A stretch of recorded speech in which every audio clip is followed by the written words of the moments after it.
Carole Lebati, vous êtes coach sportif, malgré tout. Beaucoup de gens ont décidé après ces fêtes, parce qu'on mange quand même beaucoup, faut le dire, on boit aussi, voilà, c'est l'occasion de trinquer à cette nouvelle année par exemple. Là maintenant c'est fini, il faut se remettre dans le droit chemin quand même, donc un peu de sport c'est très bon pour la santé. Vous êtes une experte en sport santé, vous sentez là qu'il se passe quelque chose début d'année, ces résolutions dont on parle, les gens s'y remettent au sport? Tout à fait. Et même cette année, j'étais sollicitée avant. En décembre, déjà, j'ai eu des demandes plus importantes pour les résolutions, certainement de janvier. J'attends de voir mes clients. Mais je pense qu'ils ont réfléchi un peu plus, justement, à des objectifs de vie à mettre en place. Je pense à partir de janvier, parce que c'est vrai qu'avec la période gourmande des fêtes, c'est pas la meilleure période pour dire tiens, je vais faire attention, ou je vais me mettre au sport. C'est difficile. On est en vacances, on est en famille. Ouais. Et donc les gens, je pense qu'ils ont réfléchi un peu plus sur leurs résolutions ou des styles de vie à mettre en place. Enfin, j'espère, c'est ce que j'aimerais. Comment on fait pour regarder ces gens, pour pas que ça soit juste 2 semaines, je fais du sport et puis après, hop, on les voit plus, tous ces gens? Alors la motivation, c'est difficile. Ce que je conseille d'abord aux gens, c'est de faire une activité qui leur plaît, faire un sport qui leur fasse plaisir.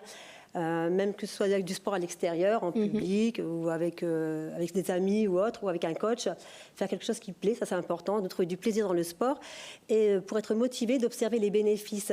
Même si on a un objectif, par exemple, de perdre du poids ou de ne plus avoir mal au dos, observer tout ce qui se passe à côté, le bien-être que l'on trouve mental, le sommeil qui est retrouvé, par exemple, le stress aussi qu'on arrive mieux à gérer. C'est important d'observer un peu ce qui se passe. Oui, les bienfaits sont là, hein. Les bienfaits pour les maladies, voilà, pour lutter aussi contre les maladies cardiovasculaires, évidemment. Observer son rythme cardiaque, par exemple, on se rend compte qu'on est moins essoufflé en faisant du sport, qu'on a de la mobilité, de l'agilité aussi, en fait. Donc, observer ces bénéfices que le sport apporte au quotidien pour vous encourager et continuer. On peut mesurer aussi un petit peu ce que l'on fait. On fait un constat de départ, par exemple, et puis après, on se dit, tiens, dans 6 semaines après, je vais regarder un peu ce que j'ai progressé. Ça peut être monter 5 fois son escalier d'affilée, par exemple, et puis de dire, tiens, là, je suis plus essoufflée. Donc, c'est top parce qu'on est content, on est satisfait. Il faut avoir des petites satisfactions. Des petits objectifs. Ouais, pas tout de suite se mettre la barre trop haute, quoi. Oui, tout à fait. On ne va pas s'emballer, hein. Et oui, il faut y aller progressivement parce que si on va trop vite, on dirait, à vouloir trop faire, après on se lasse, on peut se blesser aussi. Ça, c'est faire attention. Hein. Oui. C'est pour ça qu'il faut vraiment faire attention à modérer ses appétits de début d'année. Bon, vous êtes coach sportif, vous proposez du coaching individuel, mais aussi du coaching en groupe. Ça marche bien, ça, le coaching en groupe. Là aussi, c'est le fait de le faire ensemble, quoi. On n'est pas tout seul à faire dans son coin. Ça marche très bien. Oui, les gens en ont eu besoin. Après les confinements successifs, en fait, à l'isolement, en fait, on a fait du sport chez soi. Donc maintenant, ils ont envie d'être un peu coachés. Et puis en plus, ils ont envie de se retrouver en extérieur de plus en plus et avec du groupe pour motiver. Et c'est vrai que c'est motivant, on peut stimuler avec une copine. Comme tout à l'heure, tu en parlais, Zélie, d'en parler autour de soi. Parce que quelquefois, les objectifs de chacun, en fait, ils sont peut-être communs. Hein, et du coup, les faire à plusieurs, c'est toujours plaisant et plus agréable. Et en extérieur, encore plus, quoi. Alors chaque année, il y a aussi des nouvelles activités qui arrivent au mois de janvier. On veut tester des nouvelles choses. La nouvelle activité qui est très à la mode, là, qui débarque en France, c'est la marche nordique Bungee Pump. C'est bien ça, Carole? Oui, tout à fait. Alors qu'est-ce que c'est? Alors c'est une marche nordique, comme les Suédois l'ont importée en France, en fait, avec des bâtons qui sont munis de résistance. Il y a un élastique à l'intérieur et avec cette résistance, on travaille beaucoup plus. Donc ce qui a un côté un peu plus ludique d'ailleurs, parce que chacun y met l'intensité qu'il veut dans l'exercice et on travaille beaucoup plus. Donc on se muscle tout en faisant du cardio. Mais ça, c'est assez facile, c'est assez accessible finalement, ça quand même. Oui. On a le sport, on s'imagine les salles de sport là où les gens souffrent et tout.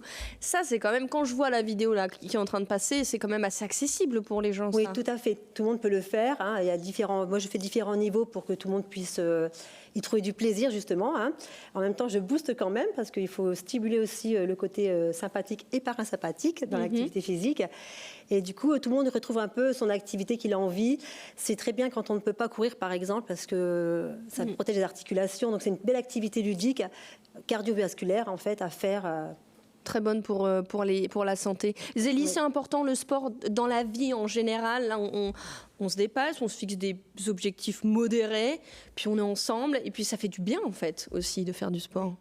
Alors en coaching, on parle d'un vrai équilibre tête-cœur-corps. Ouais. Et en fait, quand on se met en mouvement, ça circule bien. Parce que finalement, ça vient calmer le mental, on vient retrouver des sensations et on se met en action. Et d'ailleurs, c'est dingue tous les idées qui peuvent venir. Et d'ailleurs, je prépare souvent, moi, mes chroniques en marchant. Parce qu'en fait, ça circule bien. Et le fait d'aller prendre l'air, parfois, voilà, ça donne une autre vision. Et puis, on peut aussi profiter de jolis paysages.